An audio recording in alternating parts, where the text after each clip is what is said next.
I don't know what I was thinking when I bought the plush monkey that could talk and gave it to my 6-year-old other than I wanted the boy to cause a ruckus in my house. He pushed the button on the back so many times that I memorized the 4 factory phrases. Ooh ah ah, gimme a banana, a Wilhelm-esque scream, and a Tarzan yell. I thanked God when the batteries finally died on the goddamn thing. The most amazing thing was that my son did not come crying to me to replace the batteries, seemingly content to just drop it and walk away. When I stopped to pick the plush animal up to put back on the toy bucket, the tiny speaker in the hard plastic box warbled. Do you remember when I used to be your son?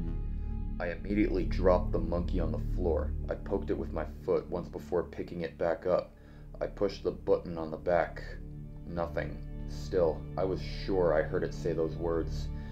I called my son over to me and asked him if he heard the monkey say anything weird. That's when the boy's face lit up with fear and excitement, as if I uncovered something he had been waiting to tell me. My son took the monkey into the laundry room and turned on the dryer, putting the monkey on top so he can't hear us. He wouldn't say a word until he led me outside. I had never seen him like this before. When we were standing out in the backyard, the boy said, "Sometimes it says very bad things to me. It says it wants to hurt us, Daddy. I was too scared to talk to you, not when it could hear us. You gotta break it. You gotta go in there and smash it." I wanted my son to learn patience and logic at a young age, and that meant not destroying an inanimate object because of fear. I explained that we both heard a voice that was someone at the factory playing a prank, and we might need it for evidence, but the fear in the kid's eyes and words made it clear this wasn't a matter for the courts. When we opened the door to the laundry room, the monkey had moved from the top of the dryer to the bottom of the door. My son shrieked, even as I tried to explain that it just fell off the dryer because it was shaking. That's when the monkey eked out a long, drawn-out moaning cry like nothing we heard before.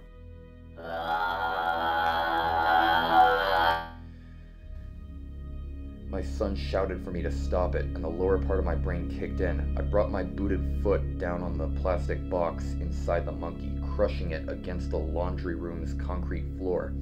Something reddish black, not blood, not oil, but something pungently organic and toxic leaked out from the seams of the plush monkey. "You should have listened to your son. Now you are alone," said the boy behind me. I swear, I turned to see something large and old, like the last orange ember of a once great fire sparking just behind my son's innocent eyes. The boy turned and bolted towards the front door, running faster than I ever could. The thing that hid inside the monkey piloted my son like a champion, rocketing him into the darkness where the street lamps couldn't reach, cackling, the kind of laugh that only comes from the novel joy of having fresh lungs and new legs again. I never saw my son again, but on some nights, I can still hear that laugh.